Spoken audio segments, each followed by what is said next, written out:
ഇക്കിൾ scene അല്ലേ? അതിന്റെ ഭയങ്കര രസം. ലാൽ സാർ ഭയങ്കര എക്സൈറ്റഡ് ആയിട്ട് ചെയ്തൊരു സീക്വൻസ് ആണ് ഇക്കിൾ സീൻ. കാരണം ലാൽ സാർ ഇതുവരെയും സിനിമയിൽ ഇക്കിളിട്ട് അഭിനയിച്ചിട്ടില്ല.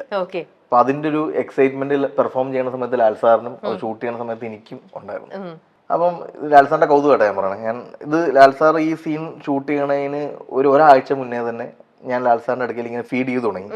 നമുക്കൊരു ഇക്കിളിട്ടൊരു സീൻ അഭിനയിക്കണം, ഇക്കിളിട്ടൊരു സീനാണ്, സ്ക്രിപ്റ്റിൽ ഇല്ലത് അങ്ങനെ.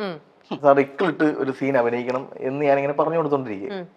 സാർ ഇക്കിളിട്ട് അഭിനയിക്കണം അല്ലേ? അപ്പൊ അത് ഭയങ്കര കൗതുകമായി സാർ. അപ്പം ആക്ടറിന്റെ മനസ്സിൽ ആ സീൻ ഡയറക്ടർക്ക് എത്രത്തോളം പ്രഷ്യസ് ആണെന്ന് മനസ്സിലായി. അതുകൊണ്ടായിരിക്കുമല്ലോ അയാൾ മുന്നേ പറഞ്ഞേക്കണത്. അപ്പൊ അന്ന് രാവിലെ ഷൂട്ട് ചെയ്യാൻ വരുന്ന സമയത്ത് ലാൽ സാർ ഇന്നാണ് നമ്മൾ ഇക്കിൾ സീൻ എന്ന് പറഞ്ഞ് ഭയങ്കര. അപ്പം അത് ഇക്കിൾ ഇപ്പൊ നമ്മളോട് അഭിനയിക്കാൻ പറഞ്ഞു കഴിഞ്ഞാൽ, ഇപ്പൊ ശൈലജനോട് പറഞ്ഞാൽ അത് ഈസി അല്ല, ഭയങ്കര പാടുള്ള സീക്വൻസ് ആണ്. നമ്മള് മറന്നു പോകും ചിലപ്പോ. ഡയലോഗ് ഡയലോഗിന്റെ ഇടയ്ക്ക് കൃത്യമായ ഒരു ഹ്യൂമർ ഉണ്ടാക്കുന്ന രീതിയിൽ ഇക്കിള് വരണം. അപ്പൊ ആളുകൾക്ക് ഇപ്പം കണ്ടോണ്ടിരിക്കുന്നത് എന്ത് ഇക്കിൾ സീൻ എന്നൊക്കെ തോന്നുമായിരിക്കും. പക്ഷെ അത് ഞാൻ പറയണ ഒരു ക്രിയേറ്റർ എന്നുള്ളത് പറയുന്നു, അത് ഈസി അല്ല.